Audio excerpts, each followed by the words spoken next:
Hello बच्चों, let's see the question and question is identify the incorrect statement among the following. मतलब यहाँ पर बेटा हमारे पास इनकरेक्ट स्टेटमेंट है, इसमें से हमें ये बताना है कि कौन से स्टेटमेंट आपका सही नहीं है, ये हमें बताना है। तो चलिए इस क्वेश्चन को हम लोग सॉल्व करते हैं बेटा। तो पहला स्टेटमेंट हमारे पास जो गिवन है, lanthanide contraction is the accumulation of successive shrinkage, है ना। तो यस बेटा, ये आपका स्टेटमेंट जो है ये एक तरह से आपका बिल्कुल सही स्टेटमेंट है कि जो हमारा लेंथेनाइड कॉन्ट्रैक्शन होता है वो एक्चुअली में होता क्या है कि कंटिन्यूअसली आपके जो साइज ऑफ एटॉमिक साइज होती है बेटा, एटॉमिक साइज होती है वो आपकी धीरे धीरे डिक्रीज कर रही है, श्रिंक कर रही होती है, तो उसी को हम बोलते हैं। तो ये आपका बिल्कुल सही स्टेटमेंट है।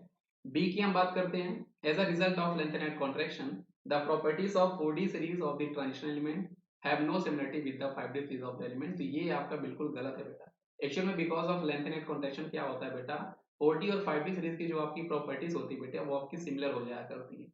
ये आपको ध्यान रखना है। जैसे एक इनकी एटॉमिक साइज होती है बेटा, वही आपकी ऑलमोस्ट सिमिलर हो जाया करती है। अब मैं आपको बेटा ये लोकेशन बता के आपको बता देता हूँ। एक्चुअल में आपको पता होना चाहिए कि हमारे पास एक थर्ड बी ग्रुप होता है डी ब्लॉक में, फिर हमारे पास फोर्थ बी ग्रुप होता है।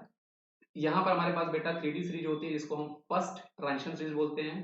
फिर हमारे पास 4D सीरीज आती है, फिर हमारे पास 5D सीरीज आती है। अब एक्चुअल में यहाँ पर होता है क्या बेटा, 5D सीरीज जो होता है उसका जो आपका थर्ड बी ग्रुप हुआ करता है, वहां पर लेके बेटा 57 से लेके 71 एलिमेंट जो होते हैं इसी ग्रुप के पार्ट हुआ करते हैं। और इसी को हम लोग बोलते हैं बेटा inner transition element, F block element इसको हम लोग बोलते हैं, है ना।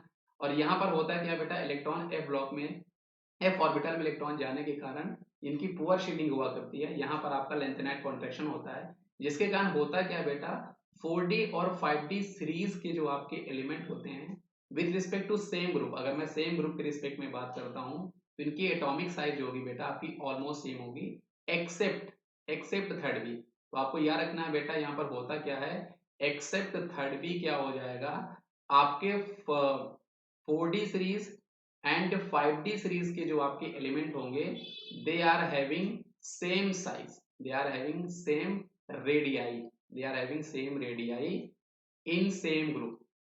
With respect to same group आपको ये भी ध्यान रखना बेटा, क्या, with respect to same group, अगर मैं with respect to same group बात कर रहा हूँ, है ना, तब इनकी सेम रेडियस जाती है। इनके कारण इनकी प्रॉपर्टी ऑलमोस्ट सिमिलर होती है। एग्जांपल जैसे मैं आपको जर्कोनियम और हॉफनियम आपको बता दूं बेटा, जो आपका फोर्थ वीक होता है, इन दोनों की साइज आपकी ऑलमोस्ट सिमिलर हो जाया करती है ना, इसीलिए इनकी प्रॉपर्टी भी सेम हो जाती है। तो ये स्टेटमेंट आपका इनकरेक्ट है और यही हमारे इस क्वेश्चन का सही जवाब है। इसके अलावा अगर मैं बाकी की बात करता हूँ, see shielding power of 4f electron in the quite weak, तो ये भी आपका बिल्कुल सही है बेटा। शील्डिंग पावर 4f इलेक्ट्रॉन की बहुत वीक होती है, इसीलिए बेटा यहाँ पे लेंथेनाइड कॉन्ट्रैक्शन हो रहा होता है, क्योंकि इलेक्ट्रॉन आपके 4f में जा रहे होते हैं।